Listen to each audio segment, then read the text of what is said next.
नमस्कार, मी गीताली विनायक मंदाकिनी.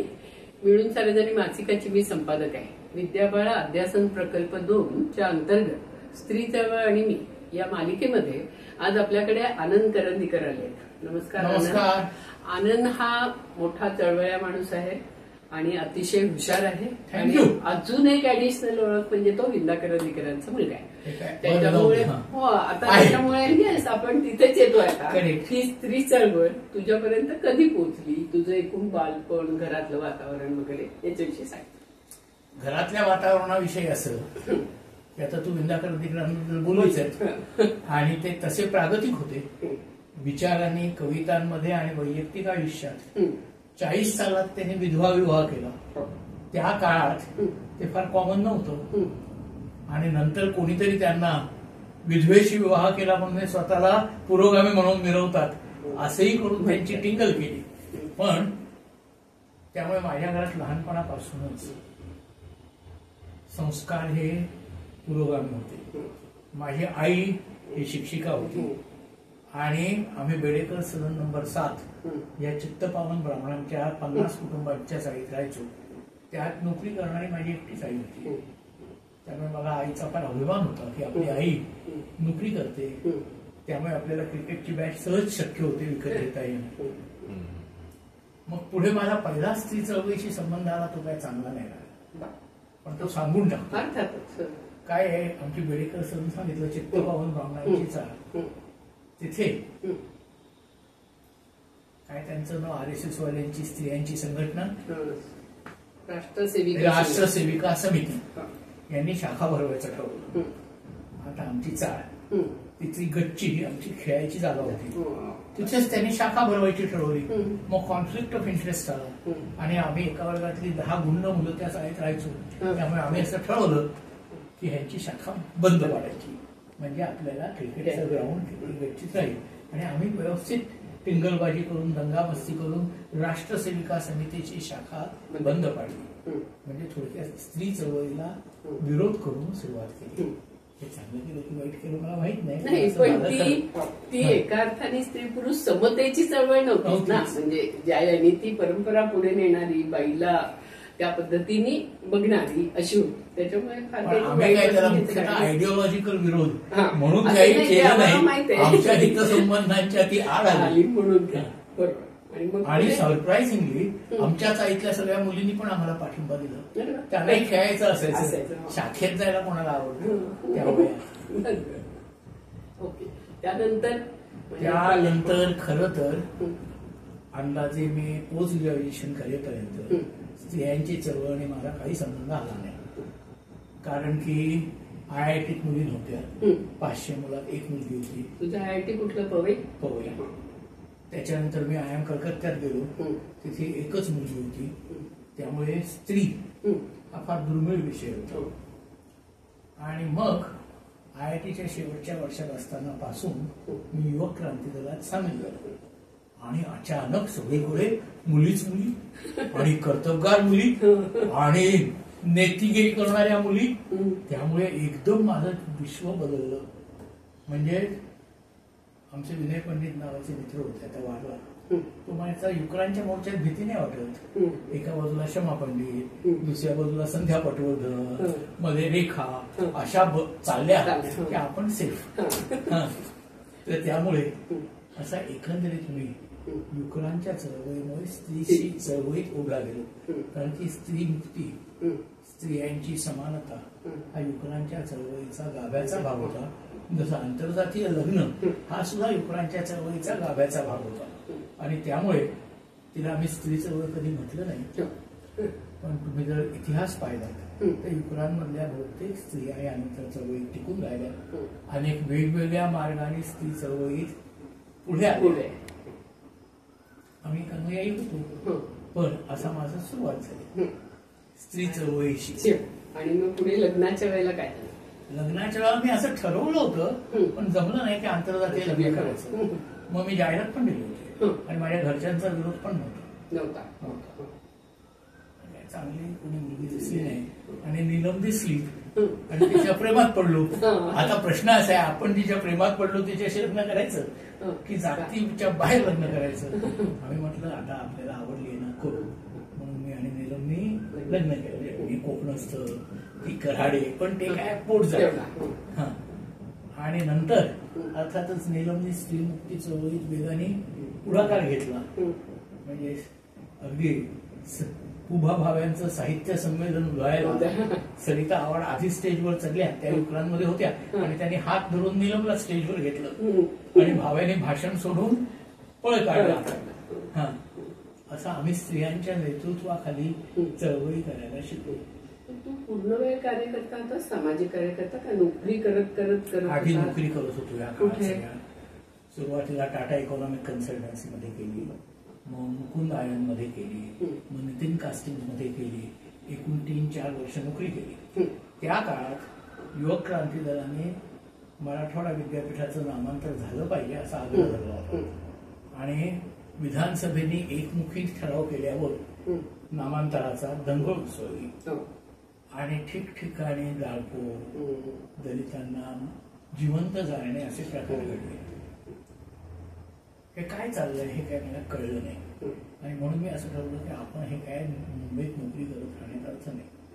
त्या काळात उदगीरला युवक क्रांती दलाचे बऱ्यापैकी केंद्र होतं, आणि SM जोशी उदगीरला गेलेले असताना नायर डोळ्यांच्या घरात SM जोशींना चपलांचा हाल घालण्यात आला. का तर ते नामांतरवादी होते. आता हे उदगीरला जायचं अजून कारण होतं, म्हणून मी सगळं नोकरी सोडून उदगीरला गेलो. उदगीरला आधीच युवक क्रांती दलाच्या कार्यकर्ते 3-4-5 होते, त्यांच्याबरोबर काम करायला लागलो, आणि तिथनं माझा स्त्रीमुक्ती चळवळीशी प्रत्यक्ष संबंध आला.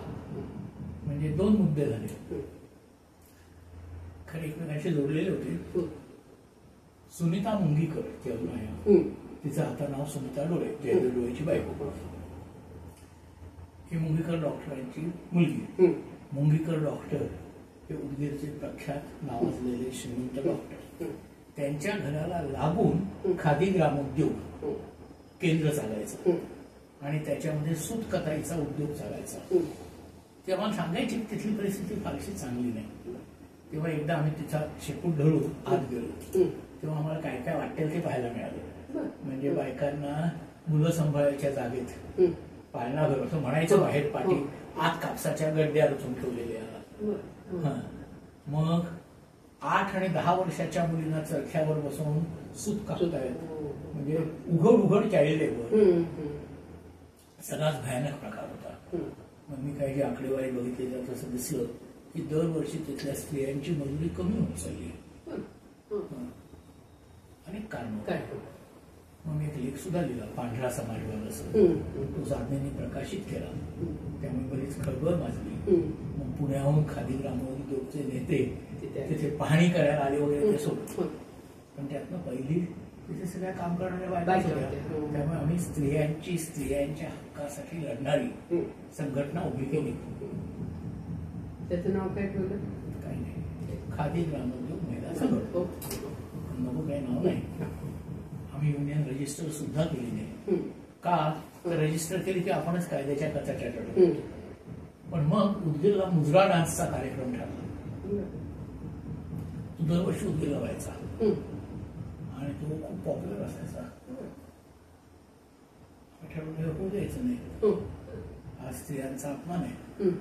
मग आम्ही निदर्शनं करायची ठरवली, शांततामय मार्गाने. पत्रकं वाटली, आणि त्याचे थिएटर होतं, त्याच्या दोन्ही बाजूला आम्ही असं ठरवलं आपण निवड पडलं घेऊन उभारायचं.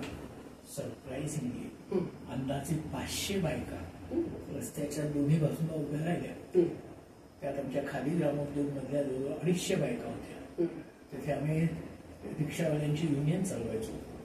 त्यातल्या 50 बायका होत्या, आणि बाकी मध्यमवर्गीय विद्यार्थी.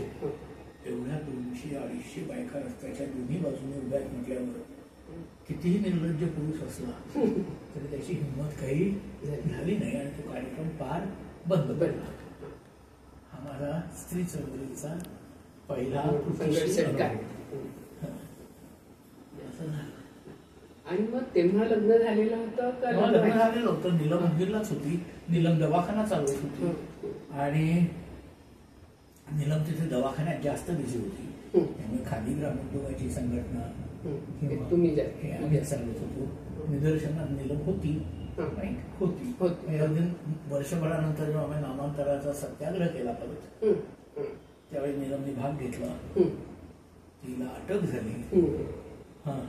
त्यावेळी तिला 8वा महिना होता, तरी तिने अटक करून घेतली आणि त्यामुळे ते पुण्य तिला अनेक काळ उपयोगी पडलं. तुला पण अटक झाली होती का? मला झालीच. मी काढून घेणार होतो. आम्ही लॉंग मार्च मध्ये पण होतो, आम्हाला पकडून आणलं वगैरे वगैरे. हे बघ, मी तिथे पूर्णवेळ कार्यकर्ता असतो, त्यामुळे त्यात मला झाली याच्यात काही नाही. पण मग त्याच्यात तुमचं अंडरस्टँडिंग असं होतं का की पोटा पाण्याचा प्रश्न निलमनी सोडवायचा तू पूर्ण वेळ काय? असं अंडरस्टँडिंग होतं उघड. आणि हे किती दिवस होतं, म्हणजे किती वर्ष असं तू काम केलंस पूर्ण? असं मी अंदाजे 2 वर्ष केलं. 2 वर्ष. पुण्याला मग मी पुण्याला आलो. अर्थात पोटा पाण्याची सोय म्हणजे युवक क्रांती दल आले, त्याही काळात मला काही पोटा पाण्यासाठी 200 रुपये द्यायचे आणि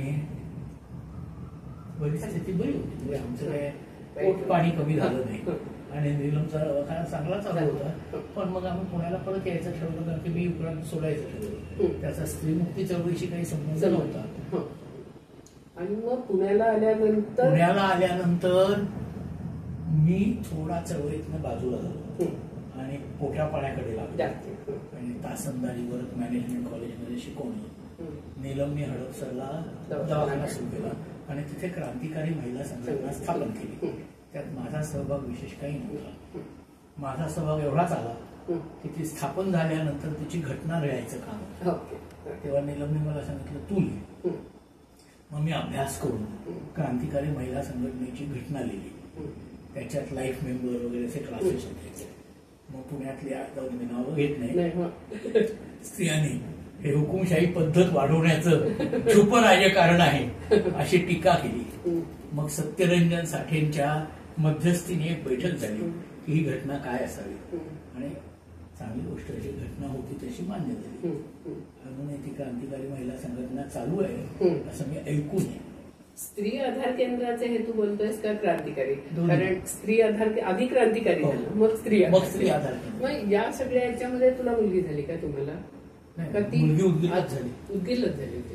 नामांतराचा सत्याग्रह झाला आणि तिकडेच बाळणपण झालं. मग दवाखाना चालवत असताना बाहेरच्या खोलीत पाळण्यात मुक्ताला घेऊन मी सांभाळत बसायचो वगैरे. असं आमचं चांगलं रोमॅन्टिक चालू. मुलीला तू किती सांभाळलंस आणि घरकाम किती करतो तू? मी स्वतः मुलीला विशेष सांभाळलं नाही. म्हणजे उद्गीला असताना सांभाळलं आणि ते काय 1 वर्ष. मग आम्ही आलो तर मी सासूरवाडीच राहायला लागलो. मला काय मानापमान नव्हता आणि आमच्या सासूबाई मोठा बंगला होता. सासूबाईला काम नव्हतं, त्यामुळे नातूला सांभाळत हे आजी करतच होत्या. माझ्यावरती जबाबदारी नव्हती, तेव्हा मी सांभाळणं म्हणण्यात काही अर्थ नाही. आणि घरकाम हे मला तसं कधी करावं लागलं नाही विशेष. कारण की आधी सांगितलं तसं सासूबाई राहत होतो. मम्मी आणि अमिता वेगळे राहायला लागलो. करायचो त्यात काही घरकाम म्हणण्यासारखं काय करायचो नाही. पडेल ते काम त्याने करायचं, पडेल ते करायलाच लागायचं, काही इलाज नाही. पण सामान्यतः धुण्या भांड्याला बाई असायची, स्वयंपाकाला बाई असायची, बेसिक. हे झालं. मग आता काय मॅनेज करणं, काहीतरी करणं, कधीतरी मटण करणं. मला मटण बिर्याणी करता येते, आवडते. मला श्रीखंड करता येतं, आवडतं. मला पुलाव करता येतो, आवडतो. असं आपल्या आवडीचे पदार्थ करून खायचे. एवढं घरकाम मी केलेलं आहे. वेळेला तू साधारण राजकीय पक्षात जाणे किंवा असं झालं का? ते नंतरची गोष्ट आहे. मी राजकीय पक्षात नंतर गेलो, पण मी वेगवेगळ्या अर्थाने स्त्री चळवळीशी संबंध जोडलेला आहे. कारण की ते मी जवळनं पाहिलं होतं, त्यामुळे काही घडलं की मला अस्वस्थ वाटायचं. मग ते शैला लाटकर प्रकरण, एका मागोमागे मंजुश्री सारडा, काय भानगड आहे, स्त्रियांवर एवढे कौटुंबिक अत्याचार का होतात. आणि थोडं चिंतन करून एक अभ्यास वगैरे घेतला. त्यावेळी आम्ही अभ्यास वगैरे घ्यायला सुरुवात केली. जनवादी महिला संघटनेमध्ये किरण आणि आम्ही त्या दोघी चांगलं झाल्या. त्या दोघी माझ्या ज्युनियर कलिग होत्या. मी त्यांचा बॉस होतो टेक्निकली. इन्सर्च नावाच्या संस्थेत सामाजिक संशोधन करायच्या. पण त्या दोघीने तिथे जॉईन झाल्यानंतर मला अगदी हुकूम केल्यासारखं त्याच्यात कामाला लागलो. काय वाईट झालं नाही. तेव्हा मी जनवारी महिला संघटनेचं काम करायला लागलो आणि कशी बशी नोकरी सांभाळून मुख्यतः महिला संघटनेत इतक्या मोठ्या प्रमाणावर पूर्ण वेळ काम करणारा बहुतेक मीच पुरुष कार्य करतो. म्हणजे जनवारी महिला संघटनेने शिवाजी पार्कला एक महिलांचं हे घ्यायचं ठरवलं मेळावा. पुण्याहून जायचं होतं. मग सुभाष थोरात असा आमचा सीपीएमचा मित्र कार्यकर्ता तो मला खेळ भागातनं बायकांना गोळा करा. मग मी आणि राजू म्हणजे धर्माधिकारी स्कूटरवरनं खेळ भागात हिंडायचो. बिलीव्ह इट ऑर नॉट, खेडच्या ग्रामीण भागातनं आम्ही 100 स्त्रिया या लोक आगीन गाडीने मुंबईला घेऊन गेलो. शिवाजी पार्कला सभा संध्याकाळी होती. आम्ही दुपारी जाऊन पोहोचलो. मग दादर टीटीमध्ये आम्ही धरणं धरलं आणि या 100 बायकांना प्यायला पाणी पाहिजे म्हणून मी घागर घेऊन किंजॉल शाळेत जाऊन तिथनं ते पाणी आणलेलं आहे. इथपर्यंत सर्व काम मी महिलांच्या संघटनांची केली. त्या काळात मी अभ्यास करून हे अत्याचार का होतात त्याच्याबद्दल काही थिअरी मांडली. ती ब्राह्मण स्त्रियांची योनिशिचिता दिखाऊ पद्धतीने समाजासमोर मांडणं हे जाती व्यवस्था टिकवण्यासाठी आवश्यक आहे. आणि त्यामुळे ब्राह्मण स्त्रियांवर त्यांची सगळी लैंगिक इच्छा कशी मानली जाईल या प्रकारचे अत्याचार करण्याची संस्कृती निर्माण झाली, परंपरा निर्माण झाली. आणि मग मी एक भोंडल्याच्या गाण्यांबद्दल लेख लिहिला. कारण की आम्ही वेळेकर सभेमध्ये असे सगळे ऐकलेले भोंडल्याची गाणी ऐकत आलो. एक लिंबू आणि या भोंडल्याच्या प्रत्येक गाण्यात ऑलमोस्ट ते असं समेवर आलं की त्याला एक असा प्रचंड विखारी उद्गार असतो की माझ्यावर किती अत्याचार होते. म्हणजे असं माहेर सुरेखबाई खावं या मिळत, असं सासर द्वार बाई कोंडूनी मारते. असं ते होतच. वेडा नवरा तो काय काय वेळी करतो. पण शेवटी वेड्याची बायको झोपली होती, मेली मेली म्हणून जाळून टाकली. इतकं सहजपणे अन्यायाचं वर्णन येतं.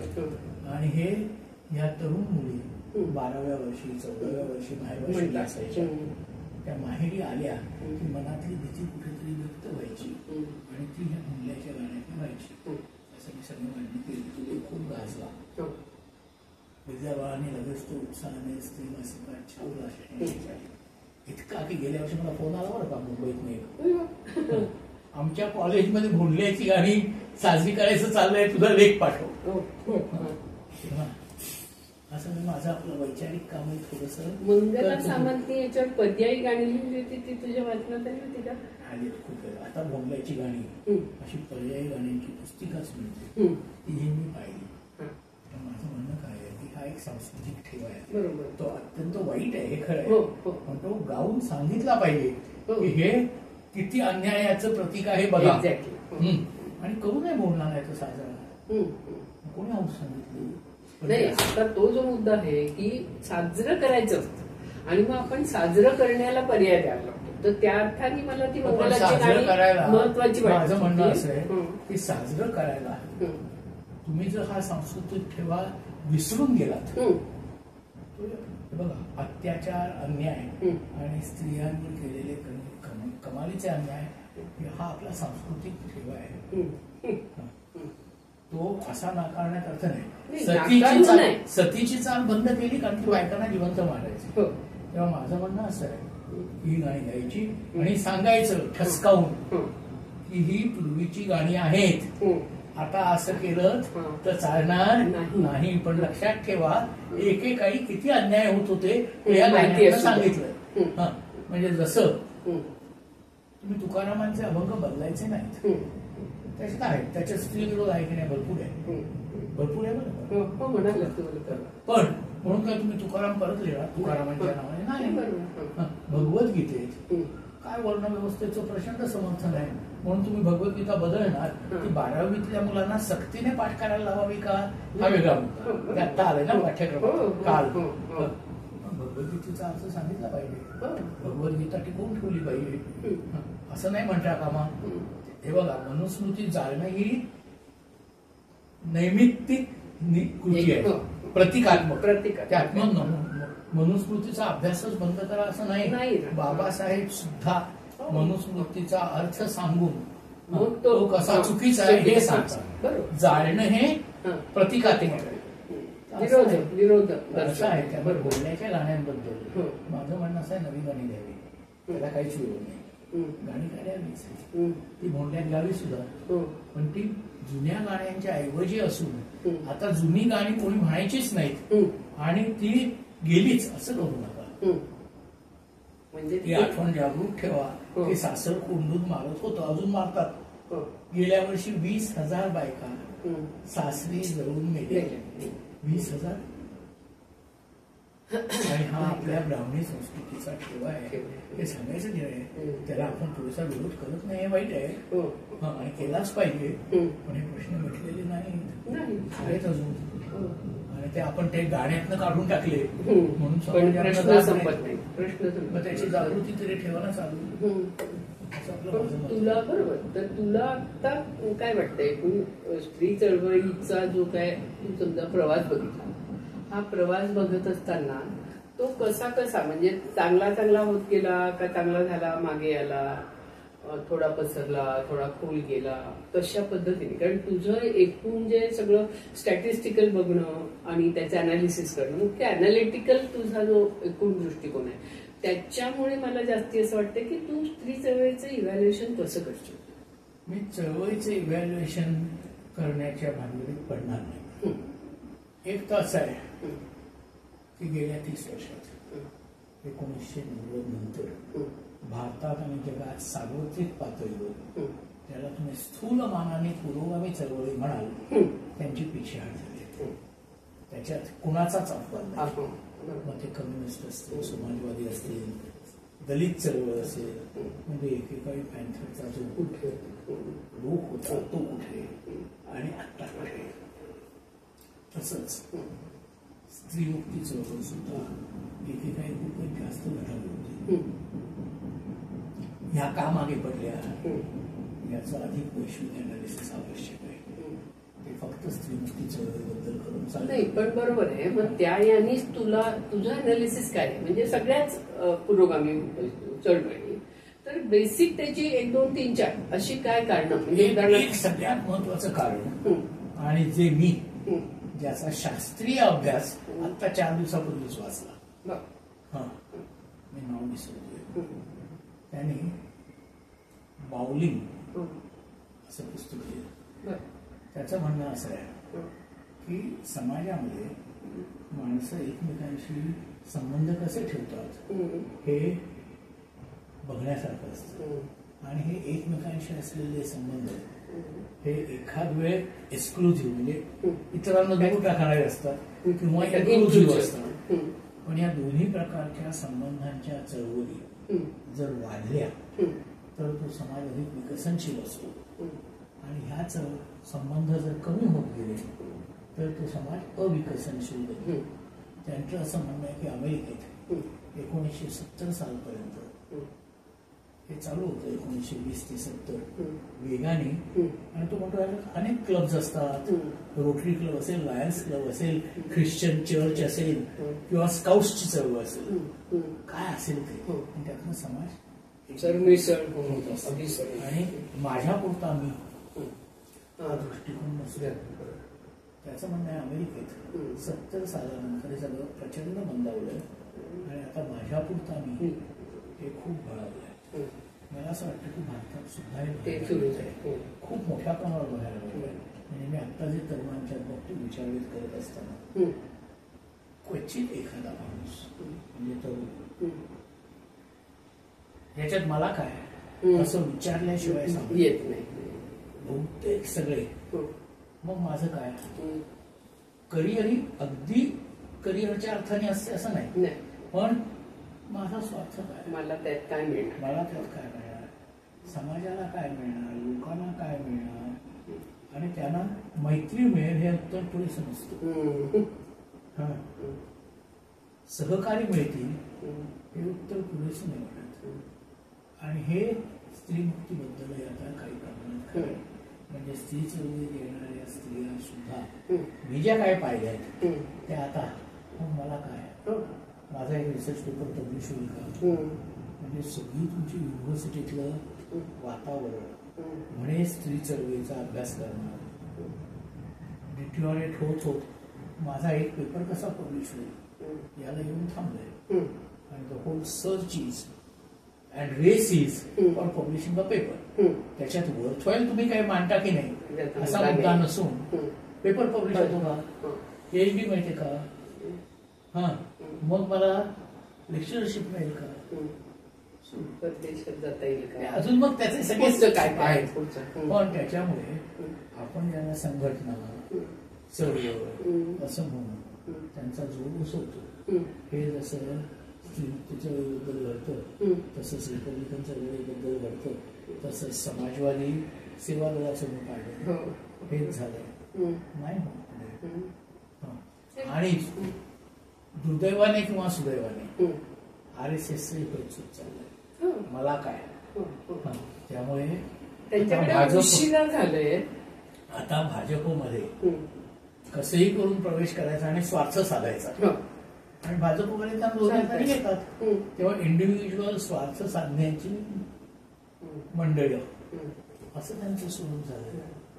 हे आता कसं बदलायचा हा प्रश्न आहे. म्हणजे आपण जे जागतिकीकरण लिबरलायझेशन आणि याच्यातून प्रायव्हेटायझेशन याच्यातून जो NGOकरण झालं तर ते सगळ्यात चळवळीच झालं ना एका अर्थाने. म्हणजे जसं स्त्री चळवळीचं म्हणतोय आपण तसं एकूण पुरोगामी. म्हणून माझं म्हणणं काय स्त्री चळवळ हा एक भाग आहे पण हा एकूण जो ब्रॉड ट्रेंड आहे त्याचाच तो भाग आहे. त्यात स्त्री चळवळीचं असं काही विशेष वाईट पण नाही आणि जे होतंय ते चांगलं नाही. त्यामुळे आता हे कसं बदलायचं हे काय माहित नाही. कुठल्या पातळीवर बदलायचं हेही माहित नाही. आणि आता तर नैराश्य असं असतं की आपलं वय नाही राहिलं. म्हणजे जर आपण परत 30 वर्षाचे पूर्णवेळ कार्यकर्ते असतो तर काय केलं असतं असं मला सुचू शकतं. आता नाही ना ताकद राहिली. मी तुला सुचलेलं सांग तरी, कारण आता सगळे आपल्याला असं म्हणतात की तुम्ही सारखे प्रश्न सांगता पण प्रश्नांची उत्तरं सांगत नाही. म्हणजे काय प्रश्न आहेत, कसे प्रश्न आहेत, काय निर्माण झाले वगैरे वगैरे सगळं तुम्ही सांगता. अभ्यासक ज्येष्ठ कार्यकर्ते वगैरे सोडवायचं कसं ते सांगतो. पण ते नाही तू सांग. माझ्याच्याने होणे नाही ते लेख लिहिलाय बरोबर आहे. काय प्रचार करायचा जोरदार स्त्री मुक्तीसाठी. कर्तबगार स्त्रियांनी लग्न करू नयेत पहिला नियम. अजिबात लग्न करायचं नाही, अजिबात नवरा करायचा नाही. मुलं होऊच द्यायची असली तर होऊ द्यायची. तो कोण जो पुरुष आहे तो सांभाळायला तयार असला तर त्याला कामाला लावायचं. नाहीतर कर्तबगार स्त्रियांना मुलं सांभाळता येतात. आमच्या आईने आम्हाला वडिलांच्या मदतीशिवाय जवळपास सांभाळलं आणि आमचं काही अकल्याण झालं नाही. त्यामुळे मुळात नवरा नावाचा प्रकार हा नको. तू नवरा नावाचा प्रकार कसा होतास? मी नवरा नावाचा प्रकार काय फार चांगला नव्हतो. सांगितलं ना मी मुलीची काळजी घेतली नाही. मी बायको बरोबर फार काही चळवळीत भाग घेतला नाही. त्यांनी क्रांतिकारी महिला संघटना सुरू केली त्यावेळी मी हळूहळू लांब गेलो. मग आम्ही वेगळेच झालो. मग मी ज्या बाईबरोबर एकत्र राहायला लागलो तिचा नवरा होता पण मी काय तिचा नवरा नव्हतो. आम्ही चांगली 20 वर्ष एकत्र राहिलो, चळवळीत भाग घेतला, भरपूर गोष्टी केल्या. आता नसल्यामुळे बरा वागलास का रे तिच्याशी? म्हणजे असा जो मी नीलमशी उत्तम वागलो. अजूनही नीलमचे आणि माझे संबंध त्या पातळीवर चांगले असतील. म्हणजे असं नाहीये.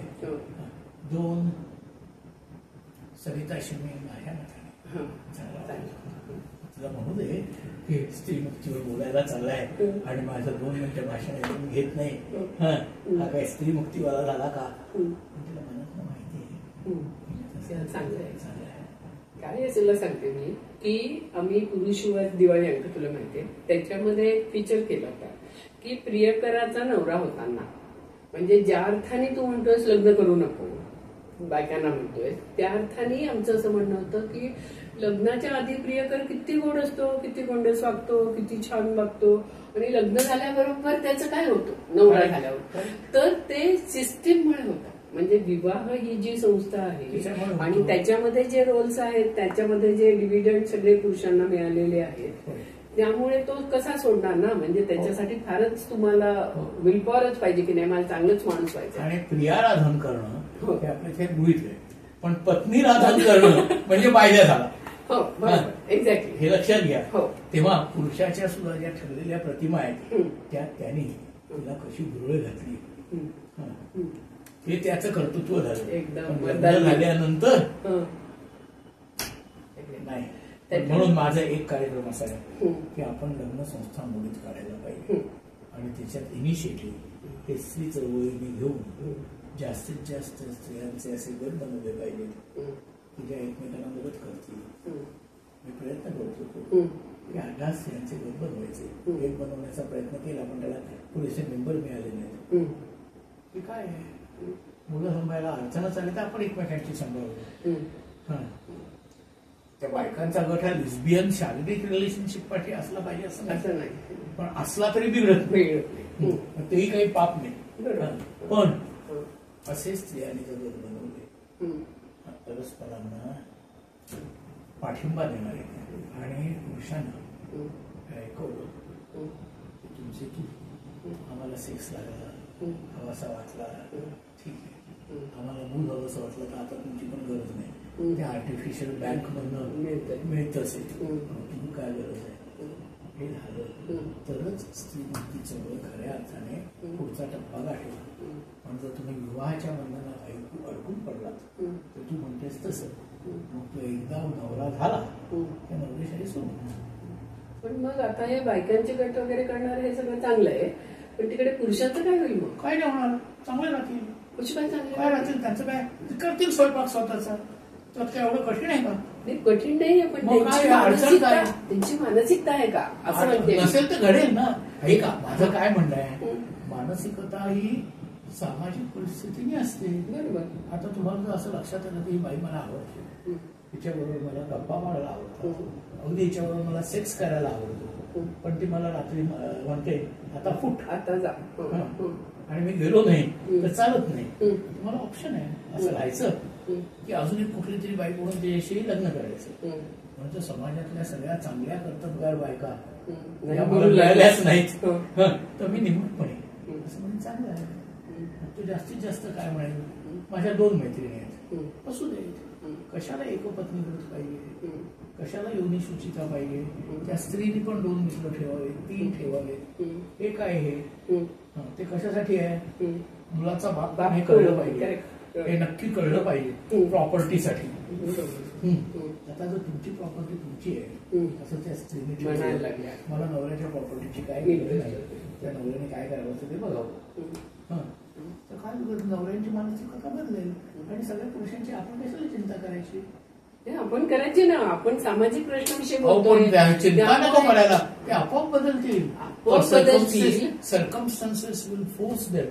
पण असं ते एका दिवसात होत नाही. एका दिवसात कोण म्हणतंय? म्हणून मी काय म्हणतोय एक पहिला 10 बायकांचा गट बनवून त्यांना चांगलं राहायला लागू दे, लोकांना दिसू दे, तिच्या आनंदाने राहतात. त्या वेगवेगळ्या वयोगटातल्या म्हणजे उदाहरणार्थ तू सविता ही यांनी सगळ्यांनी असं ठरवायचं की आपण 8 जण 10 जणी एकत्र एक पुरुष आहेत ना येऊन जाऊन राहू देत बघू काय करायचं असं सुरू करायचं. असं माझा कार्यक्रम तुला विचारलंच ना काय करायचं. बरोबर आहे. म्हणून एक कार्यक्रम सांगितला. हा एक उपाय. दुसरा कार्यक्रम स्त्रियांनी चक्क फौज बनवली व्यवस्थित आर्म्स ट्रेनिंग देऊन आणि कुठेही बाईला जाऊन मारलं की त्या सासरच्या मंडळींना जगणं अशक्य केलं पाहिजे. म्हणजे तू व्हायलन्स पैसे झाला. व्हायलन्स म्हणजे काय? मी असं म्हणेन की आम्ही येऊन तुमच्या घरी बसणार रोज. कशी काय म्हणजे नुसती फौज म्हणतो तू, सशस्त्र नाही. सशस्त्र म्हणजे त्यांनी तुमच्या भावना केलं तर आपणही करायचं. हे बघा ती लाटणी असावीत की पिस्तुली असाव्यात. पण कुठेही कायदा आहे ना पहिल्या 5 वर्षात जर लग्न झाल्यावर तर तो गुन्हा असं प्रथमदर्शनी समजायचं आणि निर्दोष सिद्ध करायला पाहिजे त्यांनी. असं प्रत्यक्ष घडत नाही ना, हे आपल्याला माहिती आहे ना. याचे अनेक स्त्रियांनी केलेले अनुभव अभ्यास आहेत. सगळ्या स्त्री संघटना सांगतात हे घडत नाही. आपण असं म्हणायचं घडवणारच नाही. कसं होत, ससून मध्ये जळीताची केस आली की आम्ही तिथे हजर होणारच. कारण की ती बाई घाबरलेली असते. ती सांगते ऍक्सिडेंट झाला, ती सांगते स्टोव्ह पेटला. बायकांनी अभ्यास केलेले रिपोर्ट आहेत. निम्म्या घरात स्टव्हच नव्हता. स्टेटमेंट आहे, मी नाही सांगत आहे. म्हणजे हे स्त्रियांच्या गटाने केलेले अभ्यास. मग माझं म्हणणं असं आहे की आपण एक लढाऊ फौज निर्माण केली पाहिजे. असं दिसलं ते एक्स्ट्रीम आहे, जीव जाणं. तिथे तर सुरुवात करू. मग बाकी काय अत्याचार करतात करू दे असं नाही.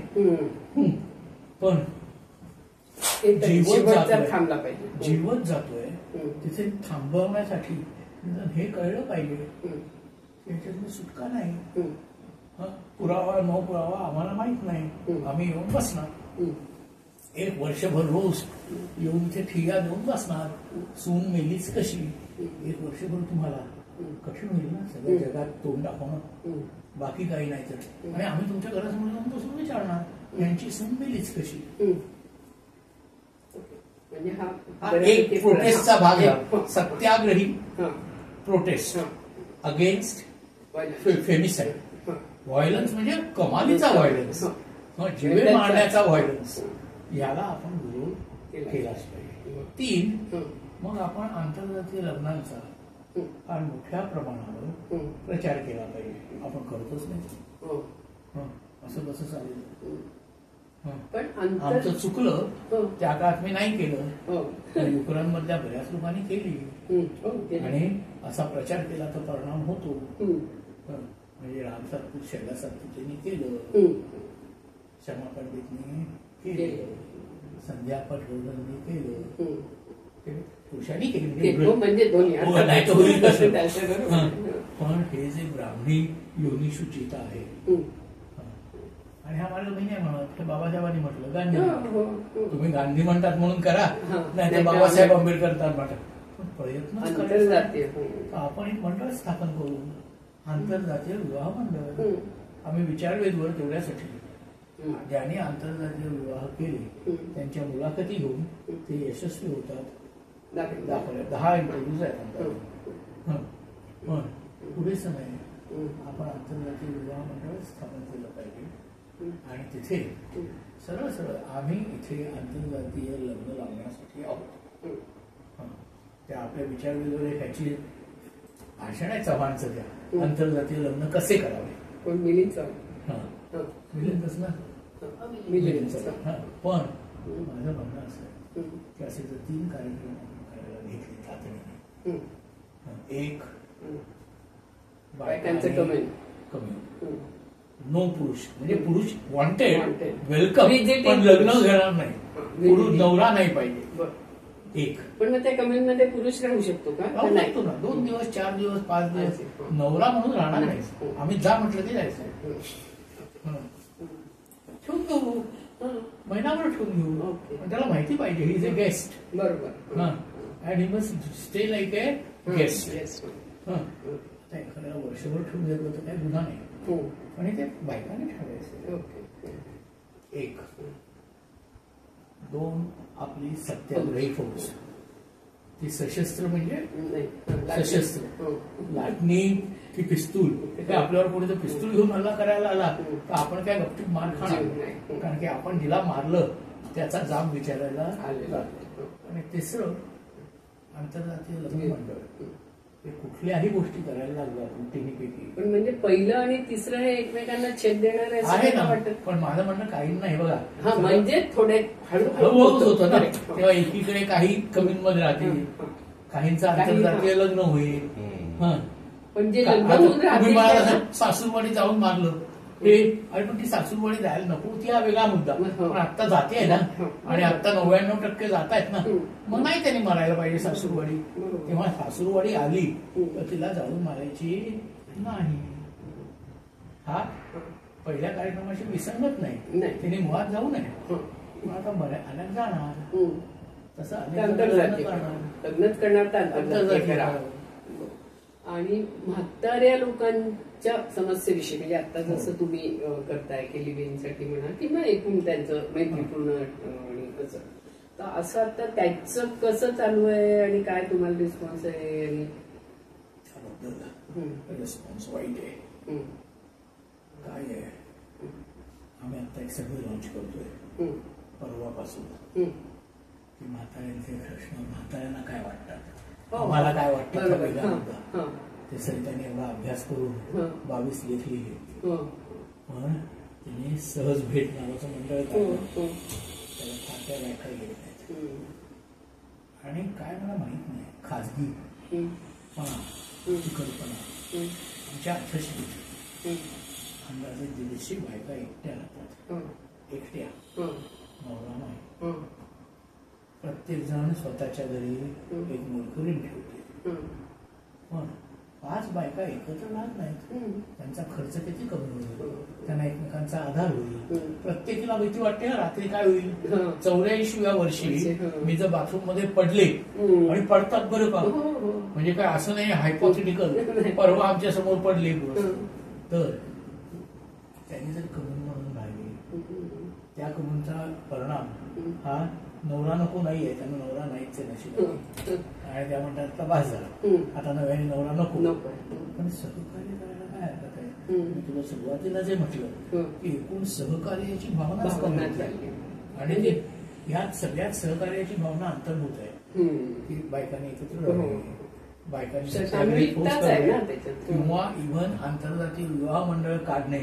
त्याच्यात आम्ही लोकांच्यासाठी काहीतरी करणार आणि त्यात मला काही नाही हो, म्हणजे दक्षिणेत काही जगणार नाही. पण नाही आहे तर ह्या बायका युद्धांचं असं झालं की तो एकत्र करून देत नाही आणि सामाजिक जाणीवेचा बऱ्यापैकी अभाव आणि त्यामुळे त्यांना प्रश्न जास्त भेडसावतात. काय करणार, मला प्रश्न भेडसावतो, भेटतच नाही लोक. आम्ही चर्चागट सुरू केले, एकदा येतात एकदा येत नाही, एकदा येतात एकदा येत नाही बुद्ध त्या मनाने जाऊ दे. म्हणून माझं काय म्हणणं, बुद्धांबद्दल परिस्थिती चिंतनीय आहे. पण मी त्याच्यावर सरिता म्हणेल तसं काम करणार, तिच्याकडे लिडरशिप आहे. पण मला काही सुचतच नाही काय करावं. स्त्रियांबद्दल मी विचार करून करून कार्यक्रम ठरवले. यातले कुठले कार्यक्रम करायला कोण स्त्रिया येतात याचा मी शोध घेणार आहे. लग्न करू नका असा मी लेख सुद्धा लिहिला. तुम्ही 10 बायकांना पाठवला सुद्धा खासगी. त्यातल्या 2 हो पण म्हणाल्या, पण दोघींनी काय उपयोग होत नाही. 10 पाहिजे. सत्याग्रही स्त्रियांची फौज ही मी सुरू करणार. आणि बाई आणि निदान पुण्याच्या पातळीवर जळीताची केस आली की आपण जायचं. बरं, सुरुवातीला प्रत्येक नाही जमणार, आपण 5 जमेल तेवढं करू आणि आग्रह धरू की आम्ही ही केस आता शेवटपर्यंत ह्याचा पाठपुरावा करणारच. माझी काही सुटका नाही. आंतरजातीय लग्न या सगळ्यात समाज माध्यम आंतरजातीय लग्न लावली. हो, आता हे सगळं जे काय माध्यम आहेत त्याचा किती या सगळ्याचा कोणी विरोध करत नाहीत, सगळे वावा म्हणतात पण येत नाहीत. पण लोक येत नाही. हे बघा, लोकांची मतं बनवणं हा समाज माध्यमांचा उद्देश आहे असे एकेकाळी कल्पना होती. त्यासाठी पत्रकारिता निर्माण झाली, त्यासाठी गांधीजींनी हरिजन चालवलं किंवा आंबेडकरांनी जनता चालवलं. आता नाही. आता वर्तमानपत्र आणि माध्यम मुख्यतः छोटी मनोरंजनाची साधने अशी झालेली आहेत. 1.5 मिनिटात काय ते सांगावं आणि ते मला हसू आलं पाहिजे, करमणूक झाली पाहिजे. त्यामुळे सिरियस वाचत नाहीत. त्याच्यावर काय चालली चर्चा, पुस्तकं कशी लोक वाचतील. अंतर्नाद बंद पडलं ना, आम्ही गेलो होतो त्यांच्या अंत्ययात्रेला, रडारड ऐकली पण त्यांना चालवायचं कसं कळलं नाही. तेव्हा समाज माध्यम आहे. आपण युट्यूब वापरतो, विचार केला तसा रिस्पॉन्स चांगला आहे कारण की अजूनही लोकांची गरज आहे. शेवटी आहेत ना 30,000 सबस्क्रायबर. शेवटी बौद्ध धर्म भारतातनं का गेला यावरचे तत्वचिंतन 40,000 लोक माझं भाषण आहे. कठीणच आहे, अपेक्षित नव्हतं. सावरकरांची फिल्म कशी खोटी आहे ती जाऊन पाहिली, त्याच्यावर त्यांनी भाषण केलं, ऐकलं ना 3-4 हजार लोकांनी. तेव्हा म्हणजे एकूण सगळी परिस्थिती त्या अर्थाने आशादायक पण आहेच. आपण केली तर परिस्थिती आशादायक आहे. आता ह्या